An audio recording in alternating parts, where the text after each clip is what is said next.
I knew right away that starting at my new school was going to bring a whole new set of challenges. Growing up in Philly, then moving just an hour outside the city, meant I was going to have to adapt to a different way of life. Adjusting meant accepting that things wouldn't be the same. My dad always told me to keep my head down, and my mom was insistent I stay out of trouble. The area had a pretty mixed crowd, some black folks, some Latinos, a few Italians, and a handful of Jewish families. The bulk of the population, though, was made up of stubborn Dutch descendants. They weren't Amish or Mennonite, just regular German Lutherans who ran the show around there. It was a melting pot in its own right, so blending in wasn't too hard, though I missed my old friends from Philly. Even after graduation, I stayed in the area to be close to my family, but I made regular trips back to my old neighborhood to hang with my buddies from the city. My first gig was driving a fuel oil delivery truck, and after a few years, I moved into the office, handling dispatch and taking orders. I had a knack for it and could actually see myself running a similar business down the line. Socializing wasn't a problem either, especially with women, and my dating life was better than I could have imagined. When I eventually got married, my mom was a bit bummed that my wife wasn't Italian, but she still made sure to welcome Marcy into the family without any reservations. After we had 2 kids, Marcy insisted I get a vasectomy. I didn't mind, but once the kids were in school, she started talking about going back to work. My dad was always against the idea of a wife and mom working outside the home, though I never fully understood his reasoning.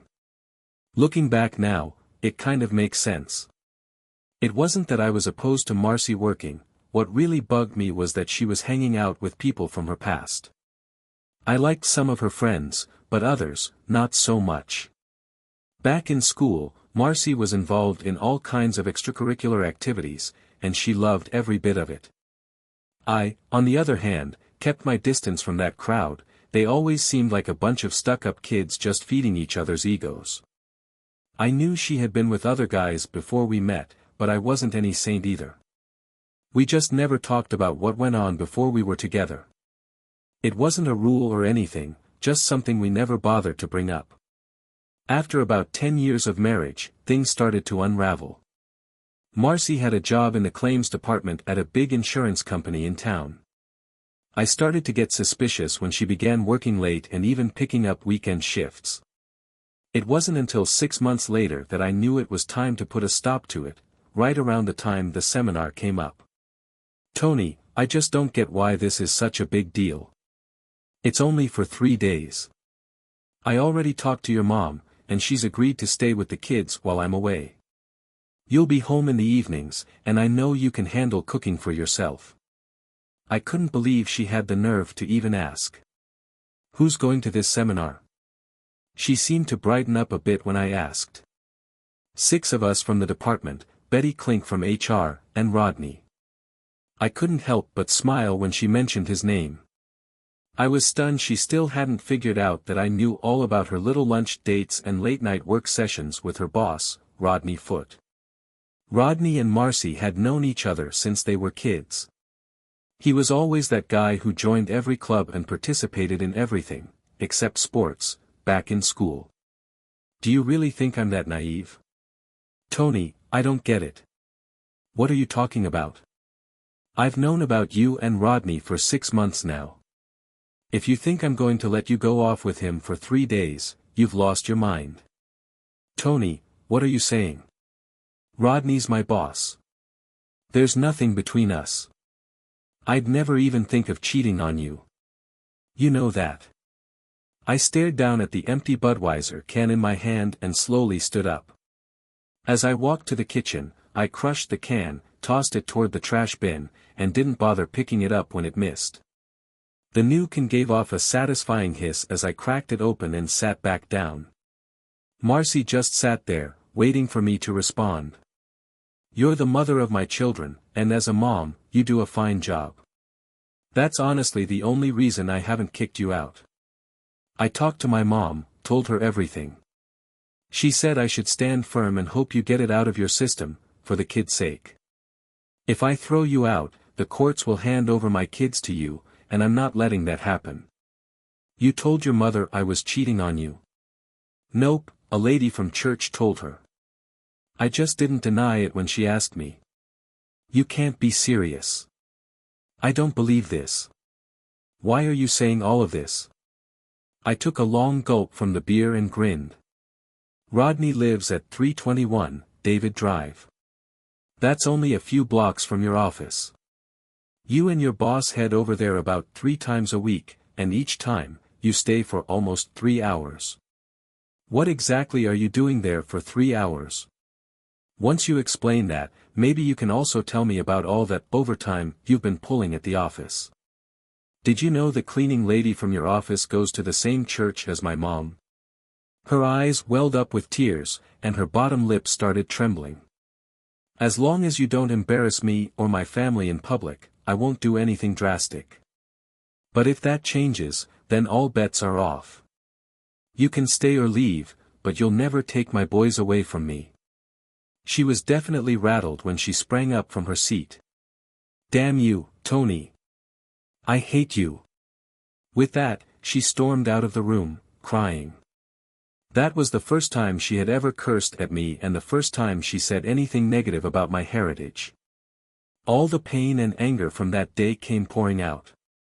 We had 2 boys, Tommy and Ryan, who shared a room with a bunk bed. The third bedroom was more of a storage space, and that's where I ended up sleeping from that day forward. It was a rental house. We had over $60,000 set aside for the down payment on our dream home, but that dream had turned into a full-blown nightmare. Nothing more was said about the seminar. Marcy stopped working late and started packing her lunch for work. The atmosphere at home wasn't just chilly, it was downright freezing. Mom didn't hear any new gossip from her church friends. Things seemed to be getting back to normal, but I couldn't shake the discomfort. There was no intimacy between us, and I wasn't going to put up with that for much longer. Against my better judgment, I agreed to go with Marcy to her company's Christmas party. I wasn't about to let her go by herself, and I figured I could make it through the evening by just keeping a low profile. It seemed like a solid plan, but it had some serious flaws. The company rented out a hall with a dance floor, buffet, and a couple of open bars. I figured I could stretch out 3 beers for the night and avoid any trouble. By the time we arrived, the only seats left were near the company big shots. It was clear that everyone else was steering clear of those tables. The first hour went by without any major issues. I spotted Rodney across the room, chatting with some of his buddies. A few of Marcy's co-workers asked her to dance, and I was more than happy to let her. I had no interest in joining in. I had just cracked open my 3rd beer when I noticed that Marcy and Rodney were exchanging glances. It wasn't much, just some head tilts and nods, but it was clear something was up. I pretended to be bored and uninterested, but I kept watching them. When Marcy excused herself to go to the ladies' room, I scanned the room and saw that Rodney had disappeared too. I couldn't believe it. After everything we talked about at home, she had the nerve to try something with Rodney while I was right there. She had plenty of time to see him at work, without the risk of me interrupting. The only reason she'd pull this stunt at a company party was to humiliate me. By sneaking off with Rodney in the middle of the event, she was basically putting horns on my head for everyone to see. His buddies, gathered around the bar, were grinning like fools. As Marcy headed down the hallway toward the restrooms, she glanced back to check if I was still at the table, then disappeared. On my way to the restrooms, I made a point to stop by the head table and apologize for disturbing the party.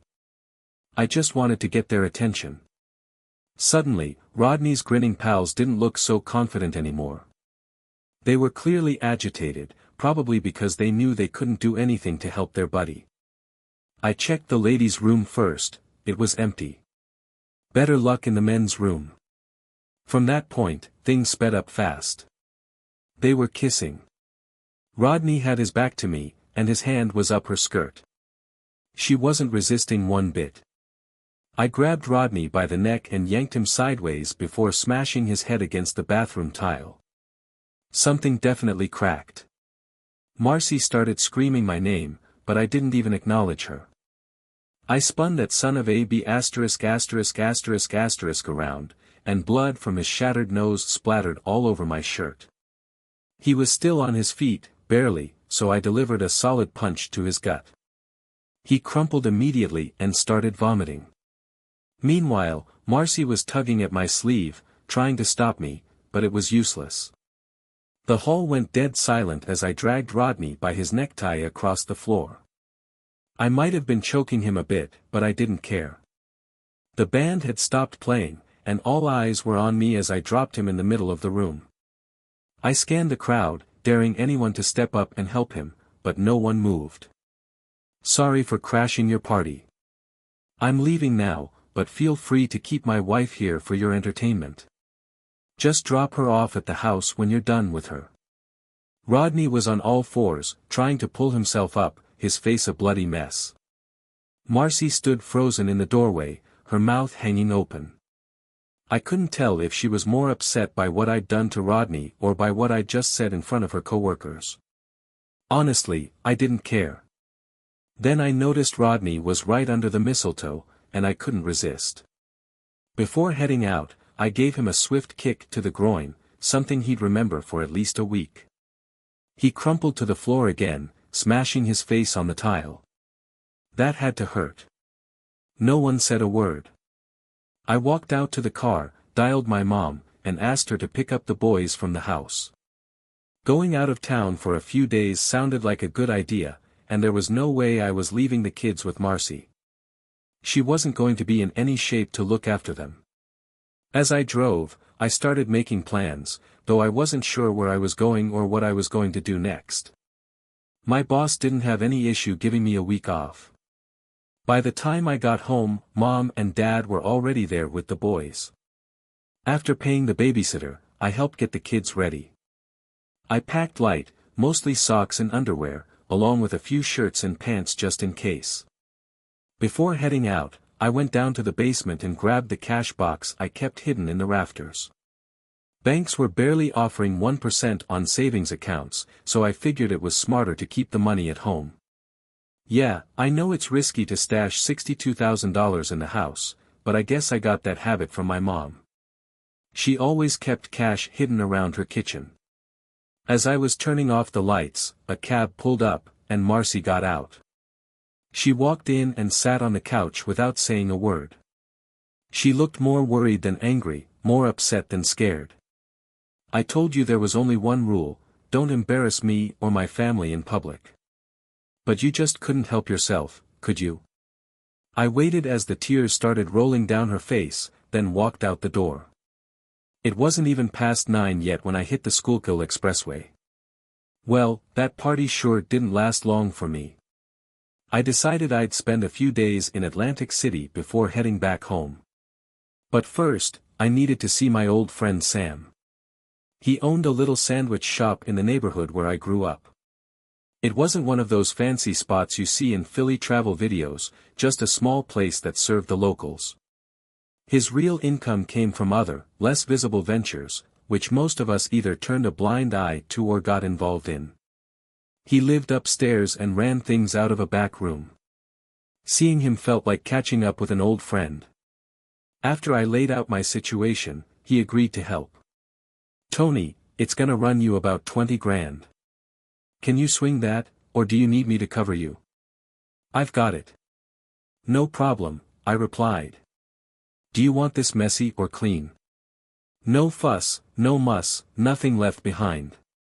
You're gonna need to lay low for a bit. Got a plan? Not yet, but I was thinking of heading to Atlantic City, I said. How about 6 days, 7 nights at the edge? What are you talking about, Sam? I asked. I've got some comps lined up. I think it'd work out perfectly for you. Sounds good to me. You going alone, Tony? He asked. Yeah, it's all kind of last minute. Didn't have time to bring anyone along, I replied. You shouldn't go by yourself. You need someone to vouch for you being there. Hold on. Sam grabbed the phone and dialed a number he clearly knew well. Carla, it's me. Get yourself dolled up and come down here. After a short pause, he chuckled. No, nothing like that. You're going on a little vacation. He hung up with a grin on his face. Tony, you remember my niece Carla, right? Michael's oldest? Yeah, the chubby little girl with those big brown eyes.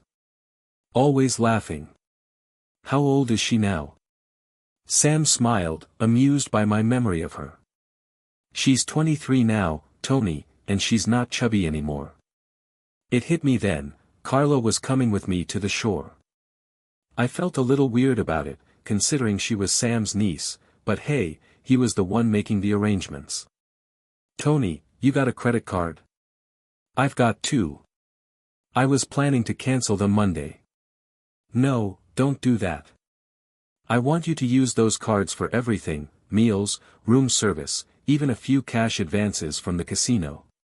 Just don't go too crazy. You need to create a paper trail that shows you were really there. Spread it out over time so it doesn't look like you made a quick trip back home. It'll cost you a bit, but trust me, it's cheap insurance. Sam knew his stuff. The more I thought about it, the more it all made sense. Carla walked in. Tony, I haven't seen you since you moved out to the boonies. You're looking good. Now I understood why Sam had that grin on his face earlier. Carla was absolutely stunning. Those dark eyes of hers were something else, and any baby fat she had as a kid had definitely settled up top. In my rush to stand up, I knocked my chair over like a fool. Tony's heading to Atlantic City for a few days and could use some company. You up for it? Her expression shifted a bit at that. Aren't you still married? She asked, looking straight at me. Before I could answer, Sam jumped in. The marriage is done, Carla. Tony needs a little support right now, and I figured you'd be the perfect person since I know you've always liked him.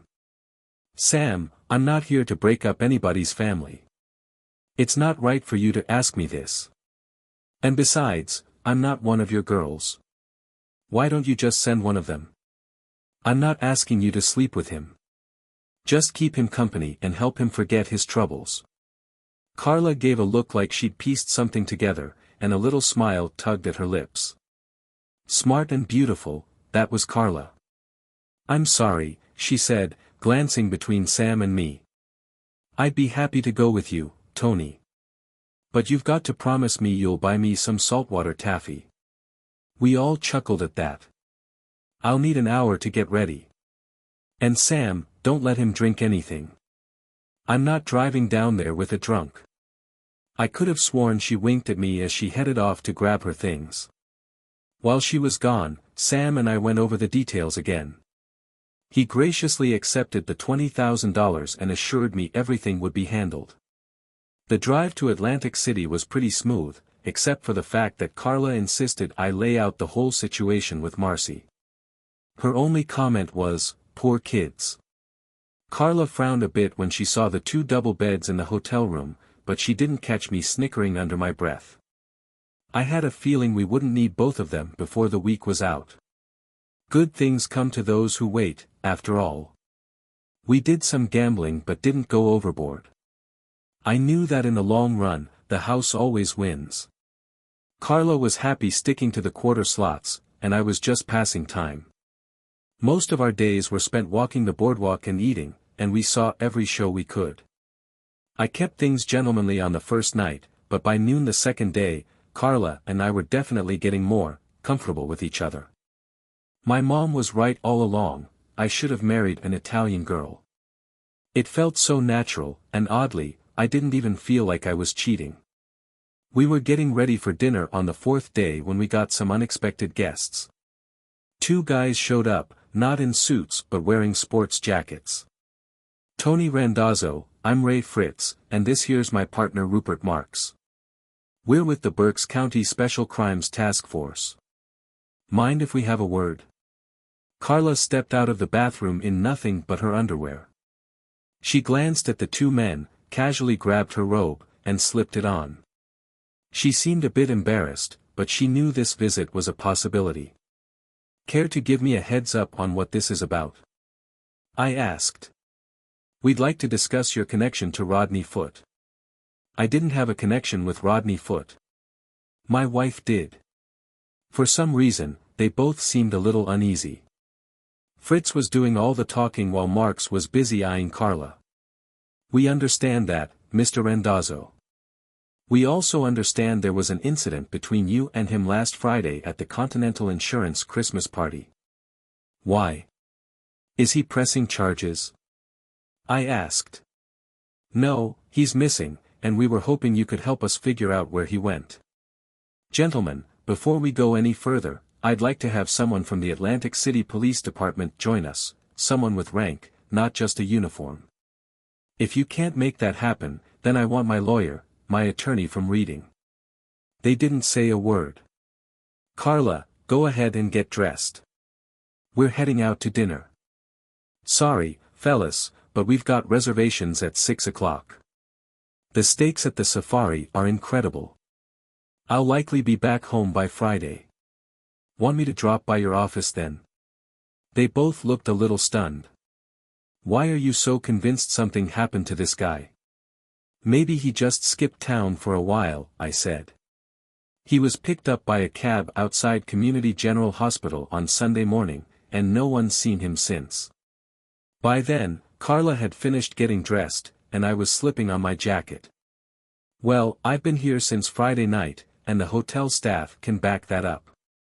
Now, if you don't mind, we're off to grab a couple of steaks. Any more questions? Yes, but they can wait until Friday. We'll expect to see you then. I gave them a nod and gently guided them toward the door.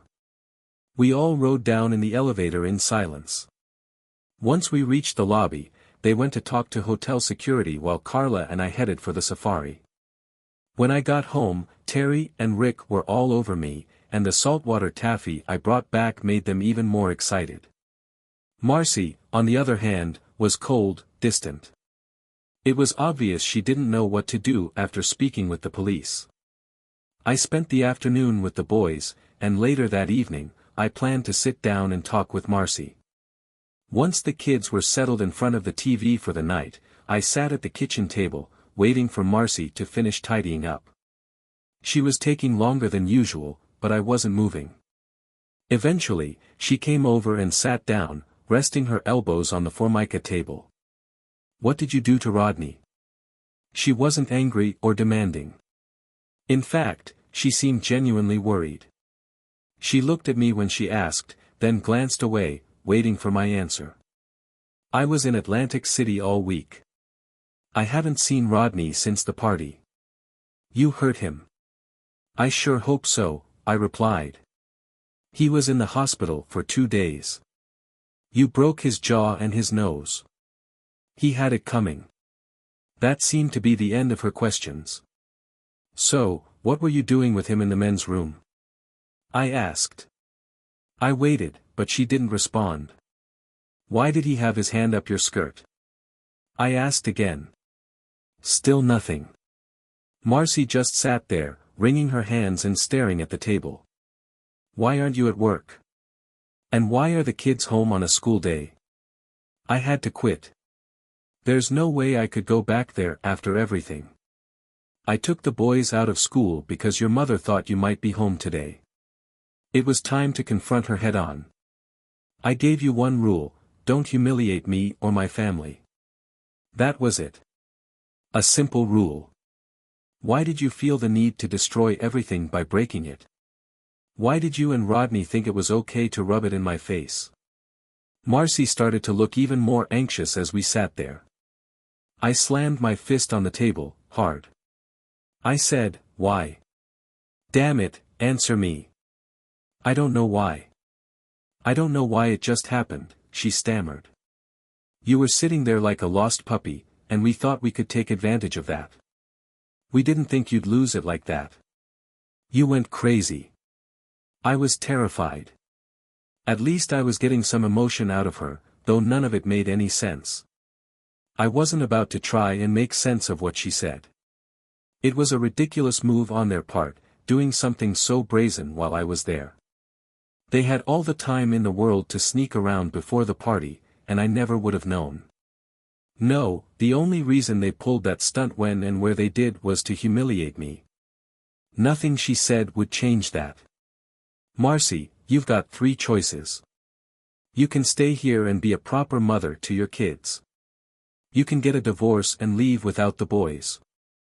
Or, you can disappear entirely. If you stay, we won't be living as husband and wife, and I won't tolerate any more affairs, with Rodney or anyone else.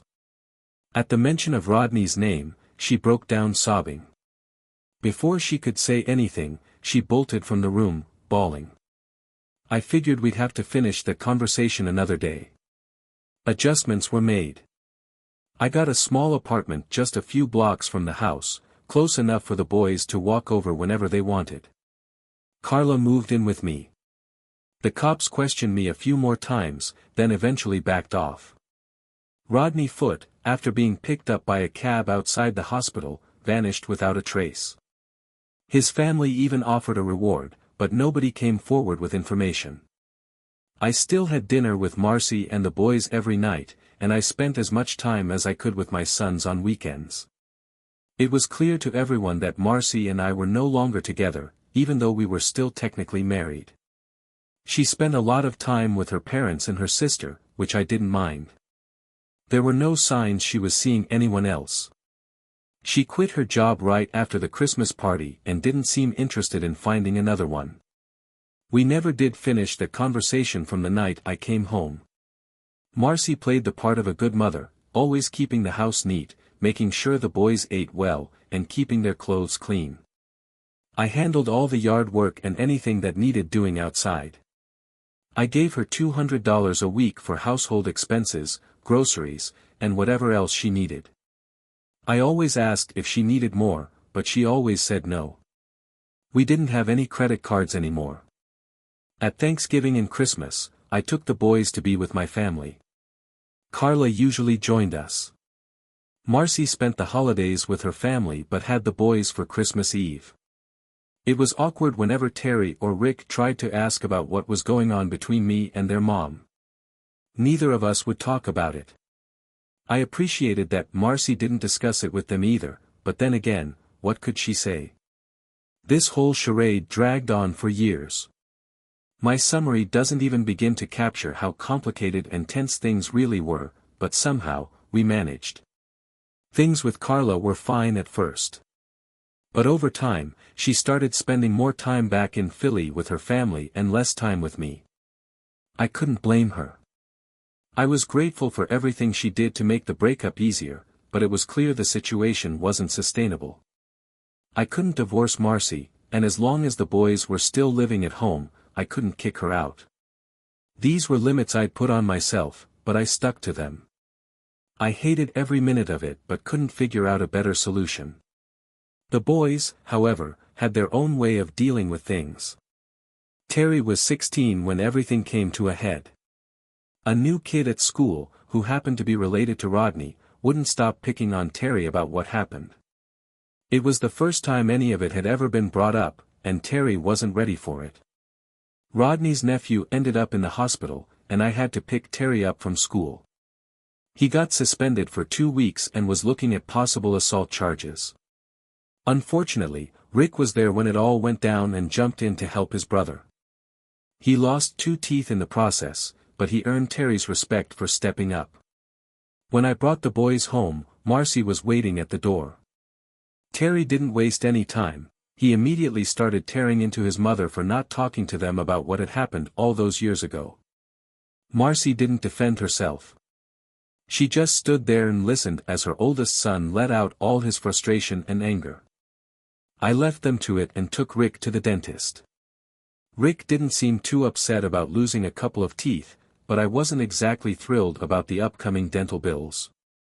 When we got back, Marcy was gone. Her car was still in the driveway, but that was it. Terry said she just grabbed her purse and walked out without saying a word or offering any kind of explanation. I took a week off work to try and calm things down. Marcy's parents and sister refused to speak to me, and after a week, I still had no clue where she was or what her intentions were. Carla and I moved into the house. Sharing a bed at first felt awkward, but the boys took to it a lot easier than I'd expected. One day, while I was at work, everything in the house that had belonged to Marcy, anything connected to her, vanished. I had no idea what Carla did with it, and I didn't ask. Carla seamlessly took over all of Marcy's duties. I got her a few credit cards to make things easier, and it was strange how much more I trusted my mistress than I ever trusted my wife. I sold Marcy's car and bought Carla a new one. Family gatherings became a lot less stressful with the new arrangement. Carla was happier, and my mom was over the moon. Terry and Rick didn't have any more trouble at school, and Rodney's nephew never came back. Things were finally looking up, except for the fact that I was still legally married. After 2 months, I went to the police and reported Marcy as a missing person. Well, technically, I filed her as a runaway spouse so I could use it as part of my divorce case, citing abandonment. I waited another 2 months before officially filing for divorce. She had to be gone for a year before the divorce could be finalized, but I was planning ahead. Life at home settled into a new normal. Terry and Rick were comfortable talking to Carla. They never called her Mom, always Carla, but things were good. In fact, we felt more like a family than we had in years. One day, out of nowhere, the final decree for my divorce arrived. I was officially a free man. 2 weeks later, Carla and I drove down to Elton and got married. We were a family again. Terry graduated and joined the Air Force, and a year later, Rick headed off to Toledo for meat-cutting school. It all happened so fast. Before we knew it, Carla and I were alone. We never heard from Marcy again. My parents moved down to Ocala and made us promise to visit at least twice a year. With nothing tying us to reading anymore, Carla and I packed up and moved back home to Philly. After Rick graduated, he landed a job at a high-end butcher shop in Westchester. We got to see him a few times a month, and he always brought something special for us. About a year later, one of Carla's nieces was getting married, and of course, we had to go. An Italian wedding in Philly is a huge deal. By huge, I mean tons of people, mostly family, but also a bunch of freeloaders looking for free food and booze. Not that it mattered, there was plenty to go around. We were sitting with some friends, enjoying the evening, when I noticed that Carla seemed a bit on edge. She kept glancing across the dance floor, like something had caught her eye. I looked over a few times but didn't see anything unusual. I let it go until she excused herself to go to the ladies' room. Something felt off. I watched as she headed toward the back of the hall, meeting up with one of her old girlfriends. They chatted for a bit, lots of hand gestures and posturing, but nothing seemed out of the ordinary. Carla never made it to the restroom. Instead, she walked over to one of Sam's personal assistants, gesturing toward the table her friend had come from. There were 3 guys and 3 girls sitting there, trying too hard to look tough. The girls were overdressed and looked a little trashy. When Carla came back, she had a pensive yet determined expression on her face. "Tony, we've got a bit of a problem. I figured as much from your little tour around the room. Mind explaining? Just keep your cool. In a few minutes, one of the guys at Gina's table is going to come over here and try to bait you." "What do you mean, bait me?" "He's going to say some nasty things about me, trying to get you riled up. Once you take the bait and stand up to fight, all 3 of them will jump you." "And what am I supposed to do?" "Just let him run his mouth. Play along with him, at least until Bobby V and the guys can get in position. You might have to handle one of them, but that's about it. Play along." "How exactly?" "Let him insult me, and then agree with him. If he calls me a b asterisk asterisk asterisk asterisk, ask him how much he's willing to pay. Stuff like that. Just don't take the bait and get mad." "What's all this about? What did I do to these guys?" I asked. "Look over at Gina's table." "I see it. Do you see the one with the short platinum hair?" She pointed. I squinted. Holy crap, that's Marcy. What the hell is she doing here? Marcy's boyfriend is somehow related to the bride. Looks like she's still holding a grudge and set this up to mess with you when she saw you were here. She's gunning for payback. While you and Sam's boys take care of things out here, Gina and I will be having a little talk with Marcy in the ladies' room. It won't be pretty. I didn't like the way this was shaping up. This was a wedding, and the bride deserved to remember her big night for all the right reasons, not because of a couple of goons looking to cause trouble. 10 minutes later, I saw Marcy's guy get up from his chair. I stood and excused myself from the table. Carla shot me a look but seemed to understand. I casually made my way over to the side fire exit, where folks were stepping out for a smoke. The boyfriend signaled with a nod, and the other two guys followed him. What they didn't notice were the three guys slipping in behind them from the bar, each carrying a Louisville Slugger from behind the counter. Outside the fire exit, there were 6 or so guys smoking. When I told them to clear out, they didn't argue. There must have been something in my tone that told them not to ask questions. I walked about 20 paces from the door, stopped, and turned around. Marcy's guys came out grinning, but their smiles didn't last long. A few seconds later, the door behind them clicked shut. When they turned and saw the 3 men with bats, and the bride's father, they weren't smiling anymore. It was all over in less than 30 seconds. I never even had to lift a finger. I apologize for any trouble I may have caused you or your family on this special night, I said, feeling like I was straight out of The Godfather. Thank you for having the decency to keep it outside. The father of the bride shook my hand and went back to his daughter. I thanked Sam's guys for their help, and they stayed behind to clean up the mess. It felt like it was time for me to head out. Carla was nowhere to be seen, and Marcy's table had emptied out. Rick, who was there with some friends, had caught wind of the commotion. He found me at the bar as I was getting a fresh draft. Dad, what the hell just happened? My first instinct was to keep quiet, but that didn't last long. Your mother showed up with her new boyfriend. Rick gave me a knowing smile and turned to the bartender. I don't need to hear anything more than that, he said, ordering a beer for himself. We sat there for about an hour, chatting about other things, when Carla finally showed up looking a little worse for wear. Where've you been? I asked. She gave me a mischievous grin. Gina and I had to take your ex-wife to the hospital. She wasn't feeling too good. Rick and I burst out laughing. Tony, can we head home now? It had been a long night, but in the end, it was a good one. We never saw Marcy again after that.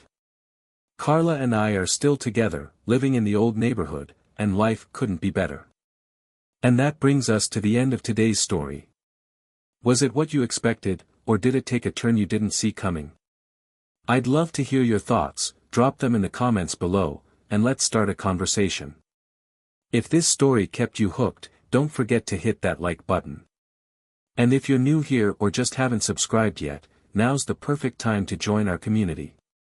I post fresh, captivating stories every day, so go ahead and click that subscribe button and turn on notifications, so you never miss out. Thanks for tuning in, and I'll catch you in the next one.